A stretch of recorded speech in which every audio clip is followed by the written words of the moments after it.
So again, capacitive ballast. I've just wired it up so that these first two here are going to be in parallel with each other but still in series with the kettle. Now connecting it across just this one will give us the results that we got from the first test.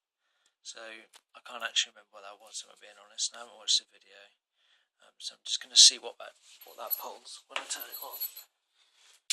I think it was 6 something.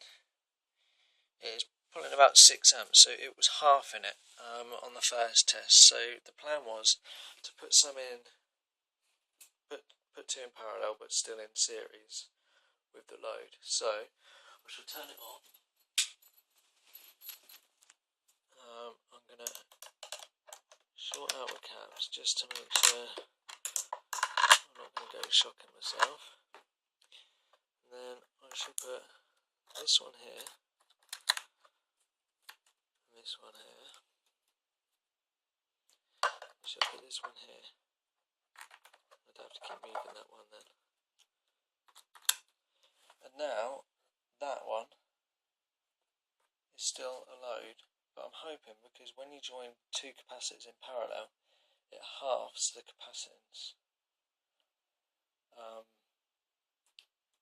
as opposed to doubles it when you use them in series.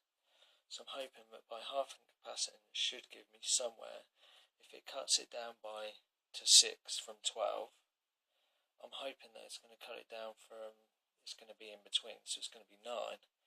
So theoretically, if it is 9, I could put another one in there, and that would then cut it down to, say, 10 and a half. Again, that's going to probably be tested, because I actually want to use this as a ballast under my bench that I will be having, yes, random I know, but in my bedroom. So yeah, we'll see what this one does anyway. Right, so that is now pulling 9 amps, which is pretty good. So yeah, it's still actually boiling the kettle at 9 amps. So let's just run through again. We've got 9 amps. Into the next one.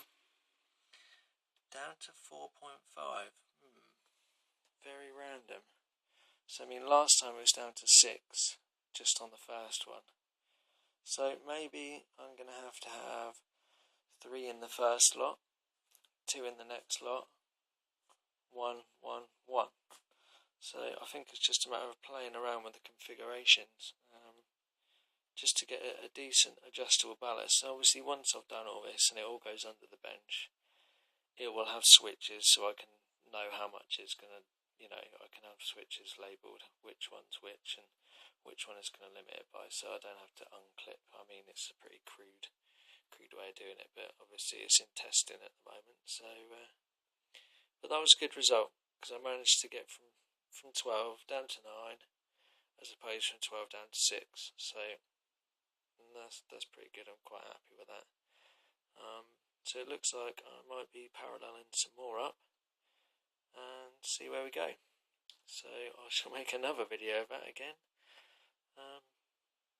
Well, hopefully shortly. So again, thanks for watching. I shall keep you posted.